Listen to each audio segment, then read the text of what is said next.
Hello everyone, welcome to the class 11th। और जो हम प्रीवियसली चैप्टर कर रहे थे that is chapter 10 cell cycle and cell division. और आज का जो हमारा लेक्चर है दैट इज़ लेक्चर नंबर 7। ठीक है, इससे पहले हम 6 लेक्चर्स कर चुके हैं और लास्ट जो हमारा प्रीवियस लेक्चर था उसमें हमने क्या करा था, मियोसिस 1 की, और उसमें भी प्रोफेज 1 में हमने 2 सब स्टेजेस पढ़ी थी। कौन सी?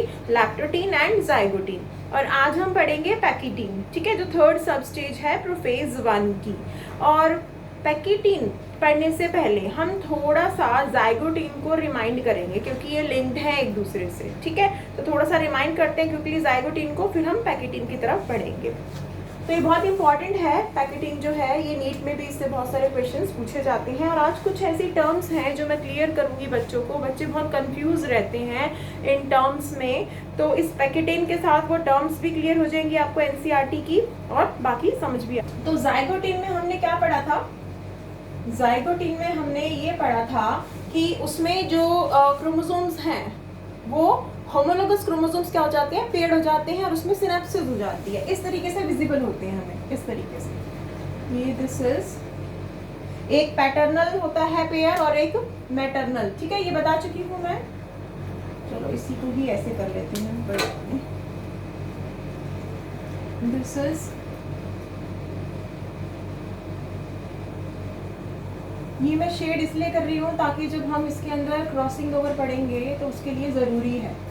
ठीक है, तो 1 इज पैटर्नल। ये जो शेडेड है आप मान के चलिए कि ये पैटर्नल है, और जो ये नॉन शेडेड है यानी कि जो खाली है दिस इज मैटरनल। ठीक है, ये डिस्टिंग्विश हो जाएगी पैटर्नल और मैटरनल। और ये होमोलोगस पेयर है। तो इस तरीके से होमोलोगस आप बना लीजिए, साथ साथ समझ भी आ जाएगा आपको।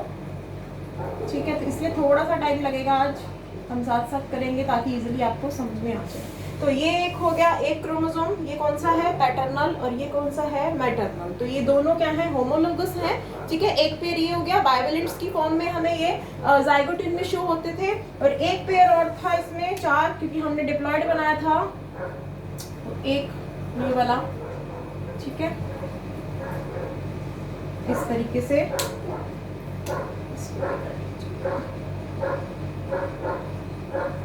यहाँ पर ये आपके क्या हो गए? 2 बाइवेलेंट्स हो गए। ठीक है, होमोलोगस क्रोमोसोम्स कैसे अपीयर हो रही हैं? जैसे ये बाइवेलेंट्स हों। ऐसे ही था जाइगोटीन में। अभी मैं यहाँ पर पूरा ये न्यूक्लियस वगैरह नहीं बना रही हूँ क्योंकि प्रीवियसली हमने पढ़ लिया था, न्यूक्लियस बना के उसमें सारी चीजें पढ़ ली थी। बस मैं थोड़ा सा रिमाइंड करवा रही हूँ कि ऐसे कुछ न्यूक्लियस के अंदर इस तरह का स्ट्रक्चर था। तो ये क्या थे? ये बाइवेलेंट्स थे। ये एक बाइवेलेंट था। ठीक है, कैसे अपीयर हो रहे थे? मैं बाइवेलेंट की फॉर्म में, और एक ये बाइवेलेंट था। तो अब यहाँ पर टर्म्स आती हैं कुछ कि बाइवेलेंट क्या होता है, डायड क्या होता है। ये बच्चे कंफ्यूज रहते हैं, कई बार वो बाइवेलेंट को ही डायड बोल देते हैं। नहीं, दैट इज रॉन्ग बेटा। बाइवेलेंट को हम डायड नहीं कहते। डायड अलग टर्म है बायोलॉजी में, बाइवेलेंट अलग है। इन केस ऑफ दिस, ये जो मैं पढ़ा रही हूँ आज आपको क्रोमोसोम्स। ठीक है, तो ये बाइवेलेंट्स क्या होते हैं पहले वो देख लीजिए। बाइवेलेंट्स होते हैं जब होमोलोगस क्रोमोसोम्स पेयर होते हैं, और पेयर होने के बाद वो अपीयर होते हैं। वो अपीयरेंस उनकी क्या कहलाती है? बाइवेलेंट। ये एक बाइवेलेंट हो गया, ठीक है, ये दूसरा बाइवेलेंट हो गया। तो होमोलोगस क्रोमोसोम्स जब पेयर होंगे, और पेयरिंग क्या कहलाएगी? इनकी सिनेप्सिस। तो सिनेप्सिस में वो किस तरह पेयर हो रहे हैं? जैसे वो बाइवेलेंट्स हो। तो दिस इज 1 बाइवेलेंट, ये एक बाइवेलेंट हो गया, और ये दूसरा बाइवेलेंट हो गया। ठीक है, पेयर में हो गए ना बाइवेलेंट्स। लेकिन बाइवेलेंट में कौन से पेयर्स होते हैं? होमोलोगस क्रोमोसोम्स के पेयर्स होते हैं। ठीक है, कौन सी स्टेज में हमें दिखाई देते हैं? जाइगोटीन में दिखाई देते हैं। तो बाइवेलेंट्स के बारे में अगर पूछा जाए तो आपको यही बताना है कि the homologous paired chromosomes that appears in the zygote stage is called bivalent। वही क्या कहलाएंगे? आपके bivalent कहलाएंगे। ठीक है, अच्छा, ये अपीयर तो हमें जाइगोटीन में ऐसे होते हैं, लेकिन एक्चुअल में ये डुप्लीकेटेड होते हैं ना। डुप्लीकेट यानी कि रेप्लिकेटेड होते हैं। एस फेज में ही इनकी रेप्लिकेशन हो चुकी होती है। तो एक्चुअल में ये कैसे होते हैं? जाइगोटीन में एक्चुअल में ये ऐसे होते हैं, इस तरीके से। ये मान लीजिए ये ऐसा है, ठीक है, ये ऐसे ही है ना। ठीक है, ऐसा विजिबल हो रहा है हमें, लेकिन एक्चुअल में ये ऐसे होते हैं, डुप्लीकेटेड होते हैं। इनका एक एक क्रोमैटिड और होता है, ये रहा। तो ये मैंने क्या बनाया? दिस वन, ये जो है ये है रेप्लिकेटेड क्रोमोसोम। ये अब क्या कहलाएगा? एक रेप्लिकेटेड क्रोमोसोम कहलाएगा। ठीक है, ऐसे ही ये भी रेप्लिकेटेड, ये भी रेप्लिकेटेड और ये भी रेप्लिकेटेड। तो जो रेप्लिकेटेड क्रोमोसोम्स होते हैं ना, रेप्लिकेटेड क्रोमोसोम्स एस फेज में हो जाते हैं, तो रेप्लिकेटेड क्रोमोसोम्स को हम क्या बोलते हैं? डाइड बोलते हैं। तो this replicated chromosome is called dyad. ठीक है, बाइवेलेंट क्या होते हैं? जो होमोलोगस क्रोमोसोम्स पेयर्ड होते हैं, जैसे ये एक होमोलोगस हो गया पेयर, ये दूसरा पेयर होगा होमोलोगस, उनको हम बाइवेलेंट बोलते हैं। लेकिन जब सिंगल क्रोमोसोम्स रेप्लिकेटेड होते हैं, ये रेप्लिकेटेड क्रोमोसोम है। पहले तो ये क्या था? पहले तो ये ऐसे सिंगल था एक, लेकिन जैसे ही उसकी एक रेप्लिकेटेड कॉपी बन गई, तो अब ये क्या कहलाएगा chromosome? This chromosome is called dyad. ठीक है, तो replicated chromosomes are called dyads and homologous paired chromosomes are called bivalents. ये डिफरेंस है बाइवेलेंट और डाइड के अंदर। ठीक है, तो जाइगोटिन में हमें दिखाई तो ऐसे देते हैं, लेकिन एक्चुअल में वो क्या होते हैं? वो डुप्लीकेटेड यानी कि रेप्लिकेटेड होते हैं। अगर मैं इनको सबको ऐसे ही बना दूं तो ये सिंगल एक डाइड कहलाएगा सारे, लेकिन ये पेयर में बाइवेलेंट्स कहलाएंगे। ठीक है, जैसे ये है, ये क्या था हमारा? ये वाला था, ये भी मैं यहाँ से, ये हमारा पैटर्नल था। ठीक है, तो इस तरीके से मैंने शो कर दिया दिस वन पैटर्नल। ऐसे ही ये भी क्या है? इसकी भी क्या होगी? इस तरीके से ही दिखाई देगा, ये रेप्लिकेटेड, ये है रेप्लिकेटेड। ठीक है, सिंगल, तो ये एक डाइड हो गया, ये एक डाइड हो गया, होमोलोगस नहीं, सिंगल सिंगल, ये एक डाइड, ये एक डाइड, फिर अगेन इसकी भी रेप्लिकेटेड कॉपी होगी, यहीं पे बना देते हैं साथ साथ ही। ठीक है, ये एक डाइड हो गया क्योंकि रेप्लिकेटेड है, और इधर से ये एक डाइड हो गया। तो ये क्या कहलाएंगे? ये भी डाइड, ये भी डाइड, ये भी डाइड। 1 2 3 4 कितने डाइड्स हो गए? 4 डाइड्स। ठीक है, तो replicated chromosomes are called dyads, but homologous paired chromosomes are called this one. ये एक पेयर, ये हो गया बाइवेलेंट, ये दूसरा पेयर, ये हो गया बाइवेलेंट। तो हम समझ में आ गई बेटा? ठीक है, क्लियर है इतना? ये लिंक्ड है पैकेटिन से। अगर आपने ये चीजें समझ ली तो पैकेटिन समझने में सिर्फ आपको 3 मिनट लगेंगे। ठीक है, और ये बहुत जरूरी है। मोस्टली ये चीजें नहीं बताई जाती हैं, कई इनको नहीं बताते, जरूरी नहीं समझते ये बताना, लेकिन मेरी नज़र में ये बहुत ज़रूरी है बताना, नीट पॉइंट ऑफ व्यू से भी और आपके सब्जेक्टिव पॉइंट ऑफ व्यू से भी। ये सब एनसीईआरटी में है एक एक लाइन में, लेकिन कई टर्म्स ऐसी हैं जो बच्चों को पता ही नहीं होती हैं। तभी मैं बोलती हूँ कि एनसीईआरटी को डीपली समझो। ये एनसीईआरटी ही है, ये कुछ एक्स्ट्रा नहीं है, ये डीपली ही है। एनसीईआरटी की डीपली ही क्या है? आपकी अंडरस्टैंडिंग, आपके कॉन्सेप्ट जो एनसीईआरटी के हैं वही आपके नीट में आते हैं, कुछ एक्स्ट्रा बाहर से नहीं आता है। ठीक है, थोड़ा सा समझिए यहाँ पर बेटा। तो इस तरीके से बाइवेलेंट और डाइड का आपको समझ में आ गया। तो जाइगोटिन में आपको जो विजिबल होते हैं वो ऐसे होते हैं, पर एक्चुअल में वो क्या होते हैं? वो इस तरीके से होते हैं। इनको भी हम बाइवेलेंट्स बोलेंगे। ये एक बाइवेलेंट, ये पेयर्ड में दूसरा बाइवेलेंट। लेकिन सिंगल सिंगल अगर मैं बात करूं तो ये सिंगल क्या कहलाएगा? डाइड, ये सिंगल डाइड, ये सिंगल भी डाइड, और ये सिंगल रेप्लिकेटेड भी डाइड कहलाएगा। ठीक है, अब देखिए क्या होगा। अब इसके अंदर एक टर्म और आती है, that is sister chromatids. Sister chromatids, sister chromatids. जब भी क्रोमोसोम्स डुप्लीकेट होते हैं, यानी कि रेप्लिकेट, एक ही बात है, डुप्लीकेट बोलो या रेप्लिकेट बोलो, तो जब भी क्रोमोसोम्स रेप्लिकेट होते हैं एस फेज में, ये होती है रेप्लिकेशन उनकी। ठीक है, एक डाइड बनता है, अगर 4 है तो 4 डाइड बनेंगे। 4 क्रोमोसोम्स ही होते हैं डिप्लॉयड में। ठीक है, हम शो 4 ही करते हैं, तो डिप्लॉयड मींस 2n = 4। ठीक है, तो इस तरीके से क्या बनते हैं? डाइड्स। तो डाइड्स क्या होते हैं? रेप्लिकेटेड। अब जो उनका क्रोमैटिड बना, अब ये क्या था? ये इसका, ये क्रोमोसोम था, और ये इसका क्या बना? ये एक डुप्लीकेट कॉपी बन गई। ठीक है, तो अब ये दोनों क्या कहलाएंगे? दीज आर कॉल्ड, जैसे कि ये दोनों, these are called sister chromatids. यही क्या कहलाती हैं? रेप्लिकेटेड कॉपीज क्या कहलाती हैं?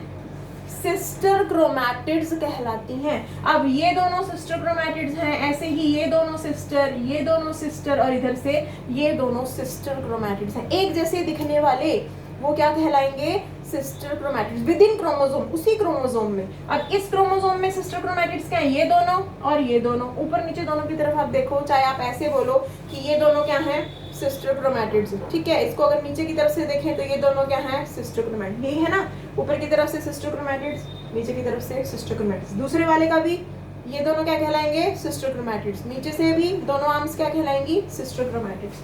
तो सिस्टर क्रोमैटिड्स क्या होते हैं, जब एक क्रोमोसोम रेप्लिकेट कर जाता है तो उसके जो क्रोमैटिड्स बनते हैं वो आपस में क्या कहलाते हैं, सिस्टर। जैसे कि ये भी सिस्टर, ये भी सिस्टर क्रोमैटिड्स, ये दोनों भी सिस्टर, ये दोनों भी, इस तरीके से ये क्या कहलाते हैं, सिस्टर क्रोमैटिड्स। एग्जैक्टली वही कॉपी वाले सिस्टर क्रोमैटिड्स कहलाते हैं, ठीक है। ये टर्म भी यहाँ पर क्लियर है। फिर मैंने एक चीज और बताई थी जाइगोटीन में कि जो सिस्टर क्रोमैटिड्स होते हैं उनकी होल्डिंग, यानी कि उनको किसने पकड़ के रख रखा है एक पोजीशन पे, देखो ये ऐसे ही हैं, जुड़े हुए हैं आपस में, इस तरीके से जुड़े हुए हैं, ऊपर से भी और नीचे से भी और सेंटर से भी। सेंटर में क्या है इसके, सेंट्रोमियर, ठीक है, ये सेंट्रोमियर है, ठीक है। इस सेंट्रोमियर से ये आर्म्स यानी कि क्रोमैटिड्स जुड़े हुए हैं और ऐसे होल्ड हैं आपस में, इस तरीके से, ये ना इधर जा रहे हैं ना इधर जा रहे हैं, ये ऐसे ही होल्ड हैं।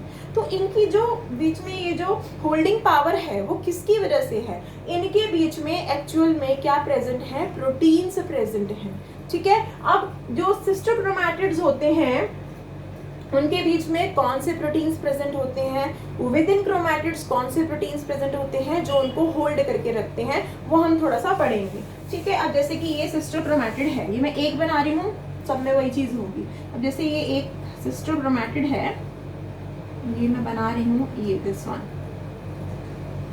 ये, ठीक है। ये सिस्टर क्रोमैटिड्स हैं, इधर से ये दोनों सिस्टर कहलाएंगे, ये दोनों भी क्या कहलाएंगे, सिस्टर कहलाएंगे। तो अब यहां से देखो ये क्या है, सेंट्रोमियर, इस सेंट्रोमियर से ये दोनों क्या हैं, अटैच हैं। तो इनकी जो ये होल्डिंग है सेंट्रोमियर से, ऐसे ही नीचे की तरफ से जो इनकी होल्डिंग है सेंट्रोमियर से, वो किसके कारण, क्योंकि यहाँ पर सेंट्रोमियर के आसपास और सेंट्रोमियर में उसी में ही क्या प्रेजेंट है, प्रोटीन्स प्रेजेंट होते हैं जिन्हें हम क्या बोलते हैं, कोहिजन प्रोटीन्स। कोहिजन प्रोटीन्स जो सिस्टर क्रोमैटिड्स को सेंट्रोमियर वाली तरफ से क्या करके रखते हैं, होल्ड करके रखते हैं, ठीक है। तो कोहिजन प्रोटीन्स क्या करते हैं, सिस्टर क्रोमैटिड्स को कहां से, सेंट्रोमियर की तरफ से, सेंट्रोमियर वाले पोर्शन से, उस तरफ से होल्ड करके रहती है। जैसे कि इसको भी होल्ड कर रखा है, इसको भी, इधर से इसको होल्ड कर रखा है और इसको होल्ड कर रखा है। तो ये किसके कारण, यहाँ पर कौन से प्रोटीन्स होते हैं, cohesin proteins. These are multi complex proteins, ठीक है। ये बहुत सारे प्रोटीन से मिलके बने होते हैं, these are the form of multi complex proteins. अब एक चीज और, ये तो था कि चलो यहाँ से इस पोर्शन से, इस सेंट्रोमियर वाले पोर्शन से ये क्या है, सिस्टर क्रोमैटिड्स होल्ड हैं, लेकिन एक्चुअल में ये अंदर से भी, इनके अंदर भी कुछ प्रोटीन्स होते हैं जो इनको होल्ड करके एज इट इज ऐसे रखते हैं। अब देखो ये तो था कि ये इस सेंट्रोमियर वाले पोर्शन से ये अटैच थे, ना इधर जा रहे थे, इस वाली साइड से टूट रहे थे, ना इधर से, लेकिन अब ये ऐसे भी तो हैं सीधे। तो इनके अंदर भी स्ट्रक्चरली भी कुछ ऐसे प्रोटीन्स होते हैं जिसके कारण ये एज इट इज इसी पोजीशन में रहते हैं। तो वो कौन से प्रोटीन्स होते हैं, इनके अंदर यहाँ पर बहुत सारे प्रोटीन्स होते हैं जो इनको ऐसे होल्ड करके रखते हैं यहाँ पर। तो यहाँ पर भी प्रोटीन्स होते हैं जिनको बोलते हैं कंडेंसिन्स, कंडेंसिन्स प्रोटीन्स, कंडेंसिस प्रोटीन्स। अब ये जो कंडेंसिस प्रोटीन्स हैं, these are also the multi complex proteins. ये भी क्या है, मल्टी कॉम्प्लेक्स प्रोटीन्स हैं, ठीक है। तो दो तरह के मल्टी कॉम्प्लेक्स प्रोटीन्स होते हैं जो सिस्टर क्रोमैटिड्स को होल्ड करके रखते हैं। एक तो उनके अंदर से कौन से होते हैं, कंडेंसिस, ये रे, ठीक है। और एक सेंट्रोमियर वाली तरफ से उनको जो होल्ड करके रखते हैं वो कौन से होते हैं, कोहिजन प्रोटीन्स होते हैं। तो इस तरीके से ये सिस्टर क्रोमैटिड्स क्या होते हैं, आपस में कनेक्ट होते हैं, होल्ड होते हैं, इस तरीके से ऊपर से भी और नीचे की तरफ से भी और बीच में से सेंट्रोमियर से भी अटैच होते हैं, होल्ड होते हैं। वो भी किसकी वजह से, इन दो प्रोटीन्स की वजह से। इन दोनों प्रोटीन्स को स्ट्रक्चरली हम क्या बोल देते हैं, स्ट्रक्चरली मेंटेनेंस, स्ट्रक्चरली या structure maintenance, structure maintenance chromosomal proteins, structure maintenance chromosomal proteins. Short form क्या होगी, SMCs, SMCs proteins, SMCs proteins. क्या होगा? स्ट्रक्चर मेंटेनेंस क्रोमोसोमल प्रोटीन्स, जो क्रोमोसोम के स्ट्रक्चर को मेंटेन करके रखते हैं, ठीक है, उनको एज इट इज उसी पोजीशन पे रखते हैं, क्रोमैटिड्स को उसी पोजीशन पे। कौन से क्रोमैटिड्स? सिस्टर क्रोमैटिड्स को, उन्हें हम बोलते हैं SMCs प्रोटीन्स, जो दो तरह के होते हैं, कोहेजन एंड कंडेंसेंस। इतना क्लियर है? इस तरीके से सिस्टर क्रोमैटिड्स क्या होते हैं? अटैच होते हैं, होल्ड होते हैं, ठीक है। अब एक चीज और मैंने ये भी बताया था जाइगोटीन में, ये तो हो गया सिनेप्सिस, दिस वन सिनेप्सिस, ये सिनेप्सिस है। अब सिनेप्सिस में एक कॉम्प्लेक्स फॉर्म होता है, दैट इज सिनेप्टोनीमल कॉम्प्लेक्स, ठीक है। और उस सिनेप्टोनीमल कॉम्प्लेक्स में क्या होता है, जो ये होमोलोगस क्रोमोसोम्स हैं ये भी आपस में होल्ड होते हैं। जैसे ये एक पैटर्नल होमोलोगस क्रोमोसोम हो गया ये वाला, और ये मैटरनल, ये इस तरीके से होते हैं, ऐसे होल्ड होते हैं। ये तो मैंने अभी दूर दूर शो कर रखे हैं, बट ये ऐसे होते हैं, इस तरीके से ये आपस में होल्ड होते हैं, ठीक है। ये पूरे पूरे बीच में इनके सेंट्रोमियर होते हैं, वो भी आपस में कनेक्ट होते हैं, इस तरीके से ये होल्ड होते हैं। इधर से ये भी ऐसे आपस में होल्ड होंगे। यानी कि जो होमोलोगस क्रोमोसोम्स हैं सिनेप्सिस में, वो आपस में इस तरीके से क्या होते हैं? बाइंड होते हैं, होल्ड होते हैं। तो उनके बीच में जो होल्डेंस होती है वो किसके कारण? क्यों? क्योंकि इनके बीच में भी प्रोटीन्स प्रेजेंट होते हैं, और इनके बीच में जो प्रोटीन्स होते हैं उन्हें क्या बोलते हैं, ये भी मैंने बताया था, उन्हें बोलते हैं न्यूक्लियोप्रोटीन्स, या हम कह सकते हैं राइबो न्यूक्लियोप्रोटीन्स। इस तरीके से ये आपस में होल्ड होते हैं, ठीक है। राइबो न्यूक्लियोप्रोटीन्स क्या बोलते हैं इनको? राइबो न्यूक्लियोप्रोटीन्स, राइबो न्यूक्लियोप्रोटीन्स, ठीक है। इस तरीके से होते हैं ये ऐसे, ये इस तरीके से ये होल्ड होते हैं, ऐसे जुड़े होते हैं ये, ठीक है। तो ये किसके कारण? इन बॉन्डिंग्स के कारण, राइबोन्यूक्लियोप्रोटीन्स के कारण। अब हमने क्या पढ़ना है? इन राइबोन्यूक्लियोप्रोटीन्स का स्ट्रक्चर पढ़ना है कि ये राइबोन्यूक्लियोप्रोटीन्स एक्चुअल में किस तरह से होते हैं और कैसे इनको ज्वाइन करके रखते हैं, ठीक है। एक बार जल्दी से ये पढ़ लेते हैं, फिर आपको पैकेटिंग बहुत जल्दी समझ में आएगा, ठीक है। अभी आपको ये तो नहीं लग रहा कि ये फालतू की चीजें, ये कोई फालतू की चीजें नहीं है बेटा, ये सब पैकेटिंग से अटैच हैं। आप अभी देखिएगा, इसको लास्ट तक देखिएगा वीडियो को, बीच में से क्विट मत करिएगा। तो ये मैं रब कर रही हूँ एक बार आपको, अब राइबोन्यूक्लियोप्रोटीन का स्ट्रक्चर बता रही हूँ, बस ये थोड़ा सा लास्ट है, इसके बाद पैकेटिंग स्टार्ट हो जाएगा हमारा, आपको बहुत ईजिली समझ में आ जाएगा, ठीक है। ये सब रब कर रही हूँ मैं, समझाने के लिए था ये। अब ये देखिए,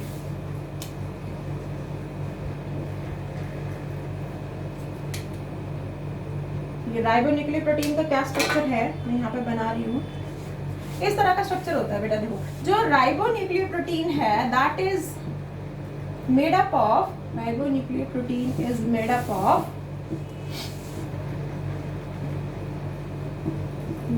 ऑफ थ्री एलिमेंट्स। ये 3 एलिमेंट से बना हुआ है, 3 एलिमेंट से बना हुआ है ये। और वो 3 एलिमेंट्स कौन कौन से होते हैं? ये देखिए साइड में क्या होते हैं, साइड में होते हैं ये लेटरल एलिमेंट्स। स्ट्रक्चर से ही आपको समझ में आ जाएगा, ये लेटरल एलिमेंट्स बताती हूँ अभी, एक बार ये बना लीजिए। तो ये हो गया एक longitudinal, this is lateral element, lateral element. एक ये लेटरल एलिमेंट हो गया, ये पूरा का पूरा, ठीक है। एक ये लेटरल एलिमेंट हो गया, तो 2 एलिमेंट तो ये हो गए लेटरल एलिमेंट। टोटल 3 से बना हुआ ना ये, तो 3 एलिमेंट्स में से 2 तो बता दिए, एक ये लेटरल और एक ये लेटरल। तो ये जो 2 लेटरल एलिमेंट्स होते हैं ये कहाँ प्रेजेंट होते हैं? ये यहाँ पर इन होमोलोगस क्रोमोसोम्स के यहाँ सेंट्रोमियर वाले पोर्शन में, इस तरीके से यहाँ पर प्रेजेंट है। यहाँ पर बना देती हूँ किस तरीके से प्रेजेंट होते हैं ये,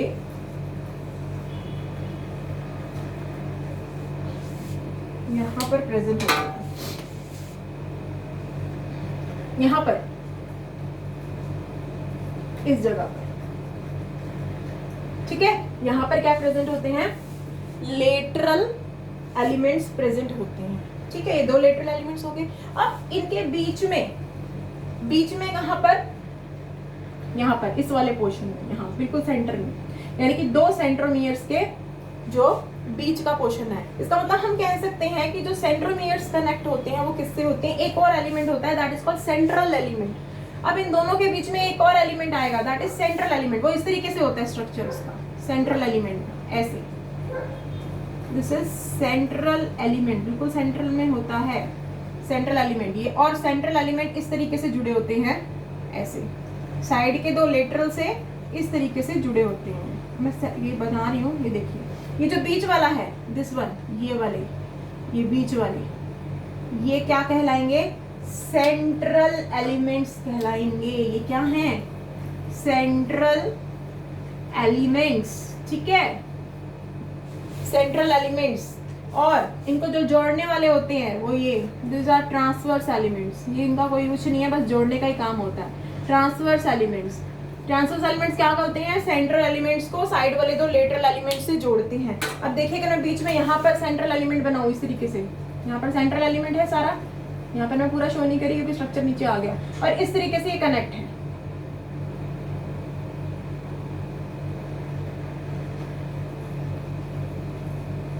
ठीक है, तो this is the structure of nucleoprotein, ribonucleoprotein. अब देखो इन दोनों को इसी ने जोड़ रखा है, इन 2 होमोलोगस क्रोमोसोम्स को, इन बायोवेलेंट्स को किसने जोड़ रखा है? इस तरह के स्ट्रक्चर ने। ये किसका स्ट्रक्चर है? ये राइबोन्यूक्लियोप्रोटीन का स्ट्रक्चर है। अब एक चीज और है कि इसके अंदर जो पैकेटिन में ज्यादा काम आएगी, दैट इज कि जो सेंट्रल एलिमेंट्स होते हैं उसके अंदर, यानी कि उस जगह पे क्या प्रेजेंट होते हैं? यहाँ पर बहुत इंटरवल्स पे, शॉर्ट छोड़ के एक रेगुलर इंटरवल्स पे क्या प्रेजेंट होते हैं? यहाँ पर रिकॉम्बिनेशन नोड्यूल्स। ये आपके एनसीईआरटी में है, रिकॉम्बिनेशन नोड्यूल्स, रिकॉम्बिनेशन नोड्यूल्स। तो यहाँ पर यहाँ सेंट्रल एलिमेंट के ऊपर बीच में यहाँ पर क्या प्रेजेंट होते हैं? रिकॉम्बिनेशन नोड्यूल्स प्रेजेंट होते हैं। अब ये रिकॉम्बिनेशन नोड्यूल्स का ही सारा काम है पैकेटिन के अंदर, ठीक है। रिकॉम्बिनेशन नोड्यूल्स प्रेजेंट होते हैं सेंट्रल एलिमेंट के पास, यानी कि उसके बीच में, बिल्कुल सेंटर वाली जगह पे। तो एक तरह से ये तो स्ट्रक्चर किसका हो गया? राइबोन्यूक्लियोप्रोटीन का, जिसके कारण ये जो बायोवेलेंट्स हैं ये ऐसे होल्ड होते हैं। तो हर चीज होल्ड है इसकी, सेंट्रोमियर्स भी होल्ड है, ऊपर से दोनों आर्म्स भी होल्ड है, नीचे वाली आर्म्स भी ऐसे टाइटली होल्ड है। किसकी वजह से? राइबोन्यूक्लियोप्रोटीन्स। और स्ट्रक्चर ये है उसका, 2 लेटरल साइड्स में होते हैं, ठीक है, यानी कि क्रोमैटिड्स वाली तरफ ये क्रोमैटिड हो गए, ये भी मैंने पूरा शो नहीं करा, वो डुप्लीकेशन में शो कर चुकी हूँ, ठीक है। तो क्रोमैटिड्स वाली तरफ तो क्या होते हैं? ये लेटरल होते हैं, लेटरल एलिमेंट। और बिल्कुल सेंटर में सेंट्रोमियर्स के बीच वाली तरफ जो, वो कौन सा होता है?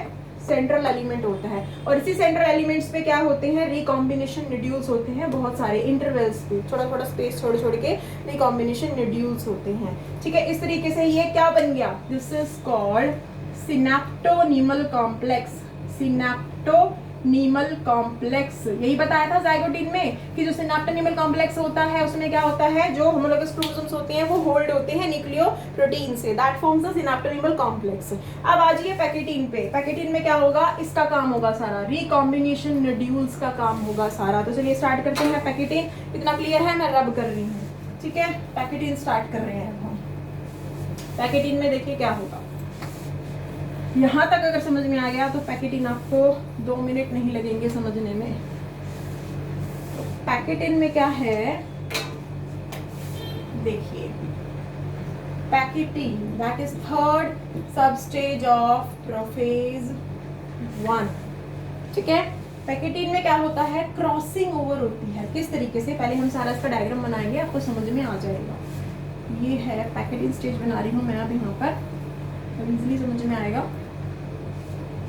तो पैकेटिन में भी जो न्यूक्लियस है, न्यूक्लियर मेम्ब्रेन है, वो क्या है? इंटैक्ट रहेगी, ठीक है, एज इट इज। ये डिसअपियर नहीं होगी, इंटैक्ट रहेगी। जैसे जाइगोटिन में थी, ऐसे ही यहाँ पर सेंट्रोसोम और सेंट्रियोल होंगे, ये भी क्या रहेंगे? वहीं रहेंगे, अभी पोल्स की तरफ नहीं है, बस इनिशिएशन हुई थी।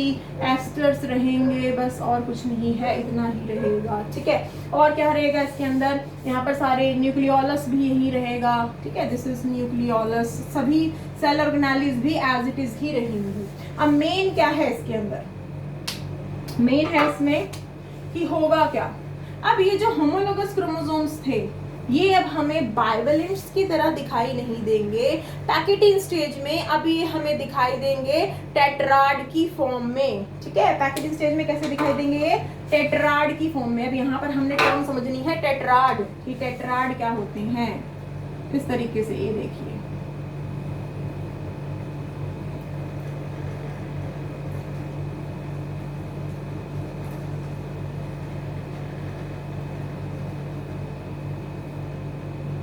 यही था ना, एक डार्क था पैटर्नल वाला और एक मैटरनल वाला, तो इसलिए मैं ये डार्क और ये एम्प्टी कर रही हूँ। ये तो था पैटर्नल हमारा डार्क वाला और ये हो गया हमारा मैटरनल। ऐसे ही दूसरे वाले थे,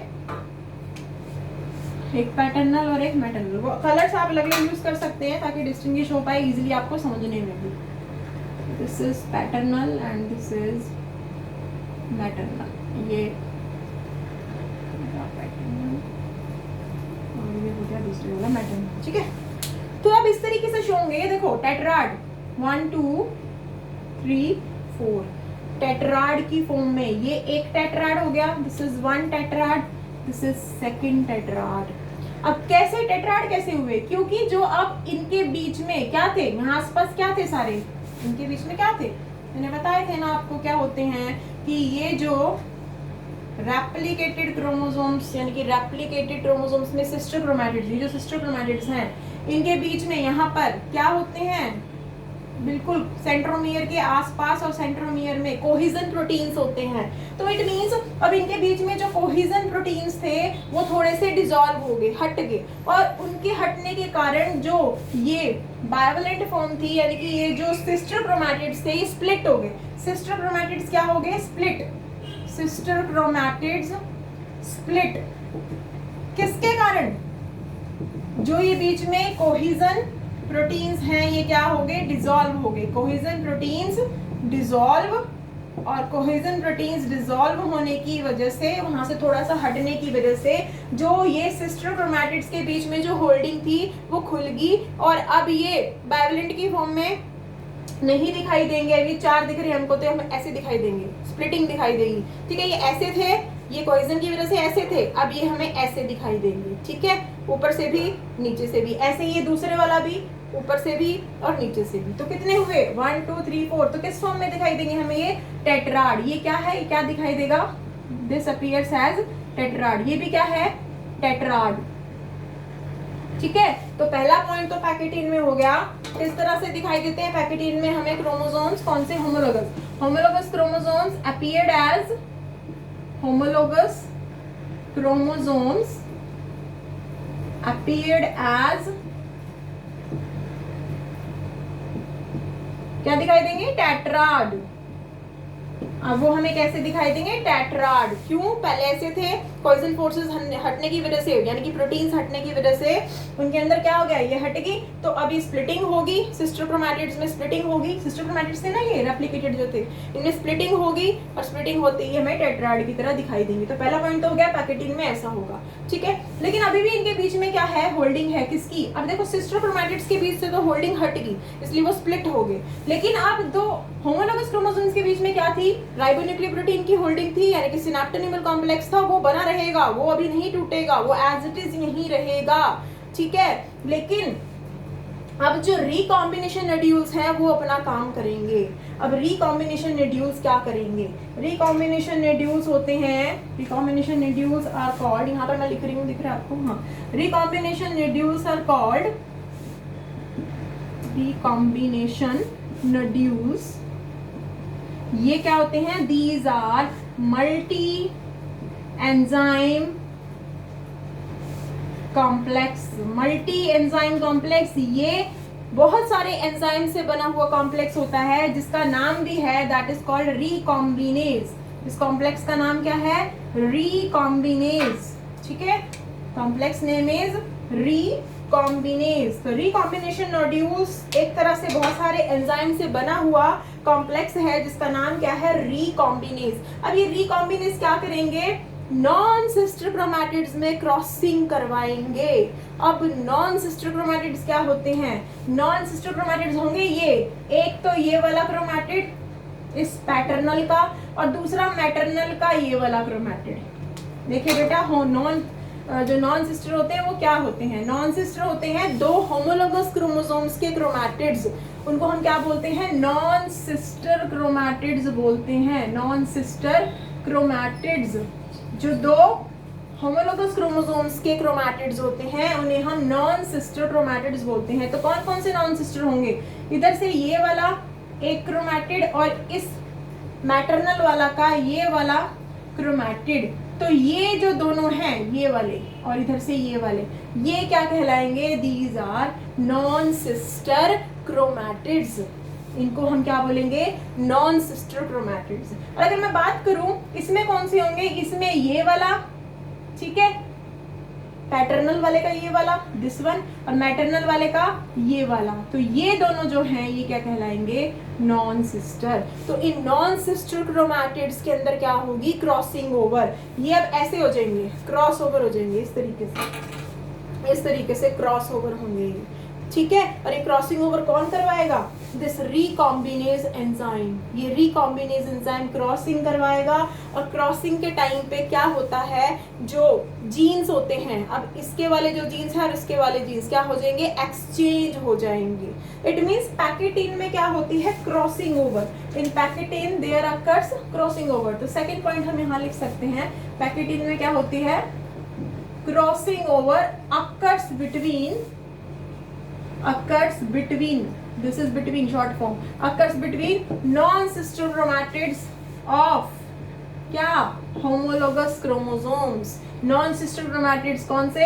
होमोलोगस क्रोमोसोम्स के। उनके अंदर क्या होगी? Crossing over. कौन करवाएगा? रिकॉम्बिनेज एंजाइम करवाएगा। कहाँ प्रेजेंट होता है? यहाँ पर प्रेजेंट होता है ना, रेगुलर इंटरवल्स पे, सेंट्रल एलिमेंट के ऊपर। ये इनमें क्या करवाएगा? नॉन सिस्टर क्रोमैटिड्स में क्रॉसिंग ओवर करवाएगा। क्रॉसिंग ओवर मींस इस तरीके से ये एक्स शेप बॉडी बना लेंगे, इस तरीके से ये क्रॉस ओवर हो जाएंगे और दोनों के जीन्स, इसके जीन्स इसमें और इसके जीन्स इसमें क्या हो जाएंगे? एक्सचेंज। और जीन्स में भी क्या चीज एक्सचेंज होगी? एलील्स, जो आप 10th में पढ़ चुके हो। Genes is made up of the alleles, ठीक है, और वो एलील्स एक्सचेंज हो जाएंगे। तो दैट प्रोसेस इज कॉल्ड, इस प्रोसेस को हम क्या बोलेंगे? क्रॉसिंग ओवर बोलेंगे। तो पैकेटिन में क्रॉसिंग ओवर होती है बेटा। अब मैं नेक्स्ट डायग्राम बना रही हूँ क्रॉसिंग ओवर का, कि क्रॉसिंग ओवर किस तरीके से होगी। तो अब जो हम पढ़ेंगे that is events in crossing over, कि क्रॉसिंग ओवर में किस तरीके से इवेंट्स होते हैं। इतना क्लियर है? चलिए क्रॉसिंग ओवर शो करेंगे किस तरीके से होगी।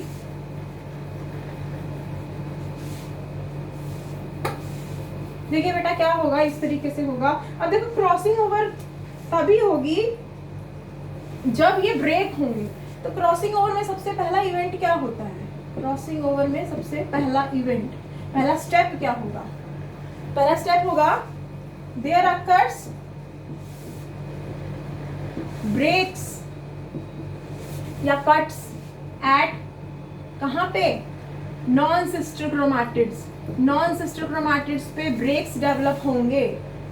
होमोलोगस क्रोमोसोम्स के जो दो क्रोमैटिड्स हैं वो नॉन सिस्टर कहलाएंगे, वहां पे ब्रेक्स डेवलप होंगे इस तरीके से। मैं अभी इसके अंदर इंग्लिश के अंदर नहीं बना रही, मैं थोड़ा मैग्नीफाई करके बता रही हूँ आपको समझाने के लिए, ठीक है। ये इस तरीके से थे टेट्राड की फॉर्म में, ये टेट्राड की फॉर्म में है, ठीक है, दो ही बता रही हूँ इस तरीके से।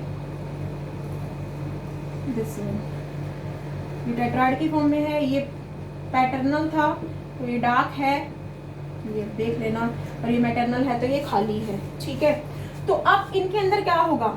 यहाँ पे ब्रेक्स डेवलप हो जाएंगे। यहाँ से ये ब्रेक हो गया, यहाँ से ये ब्रेक डेवलप हो गया। ये ब्रेक्स कहीं से भी हो सकते हैं जहाँ जहाँ पे रिकॉम्बिनेशन नड्यूल्स होंगे। अब मान लीजिए यहाँ पर रिकॉम्बिनेशन नड्यूल्स हैं, ये सेंट्रल लाइन है, ये सेंट्रल एलिमेंट है बीच में, यहाँ पर रिकॉम्बिनेशन नड्यूल है तो वो क्या करेगा? यहाँ पे ब्रेक्स डेवलप करेगा। अगर रिकॉम्बिनेशन नड्यूल यहाँ है तो यहाँ से ब्रेक्स डेवलप होंगे, अगर रिकॉम्बिनेशन नड्यूल यहाँ है तो यहाँ से ब्रेक्स डेवलप होंगे। तो जहाँ जहाँ पे रिकॉम्बिनेशन नड्यूल्स हैं वहीं वहीं पे क्या होंगे? ब्रेक्स डेवलप होंगे।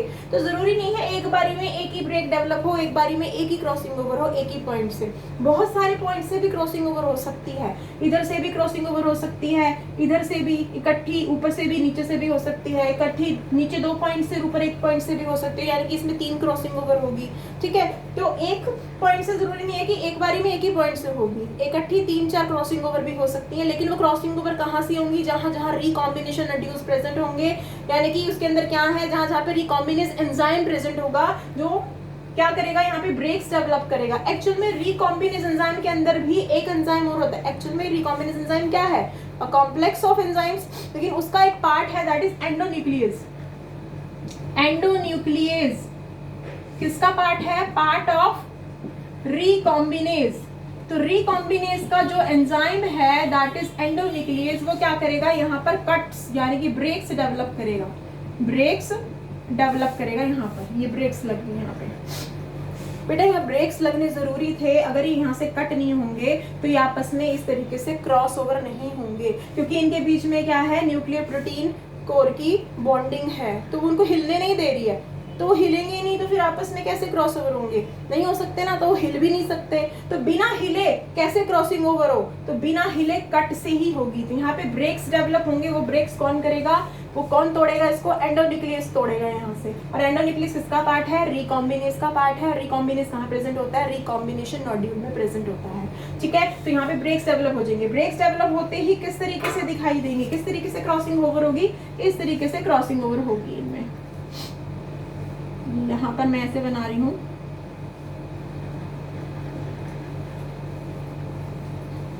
तो यहाँ से जैसे ही ब्रेक्स डेवलप हुए, यहाँ से मैंने हटा दिया, ठीक है। अब देखो यहाँ से मैंने पोर्शन हटा दिया, तो इस तरीके से होगा ये, इधर से ये और इधर से ये। तो ये वाला कौन सा था, ये वाला तो आपका पैटर्नल था ना, तो ये डार्क कर लीजिए, ये पैटर्नल हो गया, ये यहाँ से मैंने ये डार्क कर दिया पैटर्नल वाला, ये इस तरीके से, ठीक है। ये पैटर्नल वाला आपका डार्क हो गया। तो इधर से ये ब्रेक हुआ तो इधर गया, इधर से ये ब्रेक हुआ, तो इस तरीके से ये दोनों क्या हो गए, आपस में cross over. This is called crossing over. इसे क्या बोलते हैं हम, क्रॉसिंग ओवर। तो क्रॉसिंग ओवर में सबसे पहले ब्रेक होना जरूरी होता है, किसका, नॉन सिस्टर क्रोमैटिड्स का। कौन ब्रेक करता है, endonuclease. Endonuclease is the part of recombinase, ठीक है। इस तरीके से क्रॉसिंग ओवर हो जाएगी, और क्रॉसिंग ओवर होते ही ये जो जेनेटिक मटेरियल, ये हमने डार्क से क्या शो कर रखा है, डार्क से और बिना डार्क से क्या शो कर रखा है, जेनेटिक मटेरियल शो कर रखा है। तो जेनेटिक मटेरियल क्या हो जाएगा, एक्सचेंज हो जाएगा। तो जो जेनेटिक मटेरियल एक्सचेंज होगा वो हम डिप्लोटिन में पढ़ेंगे इससे अगली स्टेज में, कि किस तरह से दिखाई देता है after the exchanging of genetic material. अब देखो जैसे ही ये टूटे और क्रॉसिंग ओवर होगी तो वापस जुड़ भी जाते हैं, जैसे ही जेनेटिक मटेरियल एक्सचेंज होगा तो ये जुड़ जाएंगे। तो इसको वैसे हम शो, ये तो मैंने समझाने के लिए किया है ब्रेक डाउन करके कि इस तरीके से क्रॉसिंग ओवर होती है, लेकिन अगर हमें शो करना है डायग्रामेटिकली तो हम इसको ऐसे शो करेंगे, क्रॉसिंग ओवर को इस तरीके से करना बेटा, वो समझाने के लिए था, इस तरीके से शो करना। यहाँ पर ये, यहाँ पर क्रॉसिंग ओवर एक पॉइंट से, ठीक है। तो ये हमारा क्या था, पैटर्नल था, इसको मैंने डार्क कर दिया, दिस इज पैटर्नल। आप भी ये डार्क और एम्प्टी वाला ही बनाएंगे तभी जेनेटिक मटेरियल का पता चलेगा, अदरवाइज नहीं पता चलेगा। आप 2 कलर के पेन भी यूज कर सकते हैं इसके अंदर, ठीक है। तो ये पैटर्नल हो गया इसके अंदर। अब देखिए ये क्रॉसिंग ओवर हो रही है, ये बिना टूटे मैंने बताया यहाँ पर, लेकिन एक्चुअल में ऐसी होती है। तो ये समझाने के लिए था आपको डायग्राम में ऐसा बनाना है, दिस इज क्रॉसिंग ओवर, ये क्रॉसिंग ओवर है, ठीक है। इस तरीके से ये एक्सचेंज ऑफ जेनेटिक मटेरियल हो जाएगा। और अब ये देखो ये जुड़ जाएंगे, ये ऐसे जुड़े, जहां से ये टूटे ये जुड़ जाएंगे। अब इसको कौन सा एंजाइम जोड़ेगा, इसको भी एक एंजाइम जोड़ता है, तो उसको बोलते हैं रीयूनाइट करना, दोबारा से जोड़ना। तो दोबारा से एक एंजाइम जोड़ेगा, that is called R enzyme, ठीक है, या आर प्रोटीन भी बोलते हैं इसको हम, आर एंजाइम या आर प्रोटीन। तो ये आर एंजाइम इसको वापस जोड़ देगा इन दोनों नॉन सिस्टर क्रोमैटिड्स को, कब, जब ये आपस में एक्सचेंज कर लेंगे genetic material, and that process is called reannealing. और इस प्रोसेस को हम बोलते हैं रीएनीलिंग, जोड़ना, ठीक है। तो क्रॉसिंग ओवर का यही प्रोसेस है, पहले वो टूटते हैं, फिर वो क्रॉस ओवर करते हैं, जेनेटिक मटेरियल एक्सचेंज होता है, जैसे एक्सचेंज हो जाता है तो आर एंजाइम उसको जोड़ देता है, और उस प्रोसेस को जोड़ने वाले प्रोसेस को हम क्या बोलते हैं, रीएनीलिंग बोलते हैं, ठीक है। ये क्लियर है, this is all about packeting. तो पैकेटिंग में ये होता है, देखो एक रिकॉम्बिनेशन नोड्यूल की वजह से हमें सब समझ में आया था, जो पीछे जाइगोटीन से समझ के आया था। अब देखो सारे पॉइंट्स इसमें क्लियर हो चुके हैं, ये आपका क्लियर है, पैकेटिंग इस तरीके से होता है। नेक्स्ट डिप्लोटिन में हम ये पढ़ेंगे कि किस तरीके से दिखाई देते हैं एक्सचेंज ऑफ मटेरियल, कैसे दिखाई देता है हमको। और अब हमारी कौन कौन सी टर्म्स क्लियर है इसके अंदर, हमारी बाइवेलेंट क्लियर है, ठीक है। उसके बाद हमने डायड पढ़ लिया, जो बच्चों को बहुत कंफ्यूज करती हैं terms, dyad, bivalent, then sister chromatids, non sister chromatids, और इसके अंदर क्या था हमारा, रिकॉम्बिनेशन नोड्यूल्स, जो बच्चों को पता ही नहीं होता कि क्या होते हैं, ठीक है। रिकॉम्बिनेज एंजाइम, एंडोन्यूक्लियस, और क्रॉसिंग ओवर किस तरीके से होती है। तो क्रॉसिंग ओवर में एक चीज ध्यान रखना, इवेंट्स, पहला क्या होगा, दूसरा क्या होगा, तीसरा क्या होगा, ठीक है, दैट इज क्रॉसिंग ओवर। कुछ और क्वेश्चंस हैं जो नीट से रिलेटेड हैं, जैसे एक 2016 में नीट में क्वेश्चन था कि जो क्रॉसिंग ओवर होती है वो कौन सी स्टेज में इनिशिएट होती है या कौन सी स्टेज से स्टार्ट होती है। तो कई बच्चे उसको जाइगोटिन लिख देते हैं, नहीं दैट इज पैकेटिन, वो पैकेटिन ही होगा। ठीक है, पैकेटिन में क्रॉसिंग ओवर होती है, मैंने आज समझा दिया।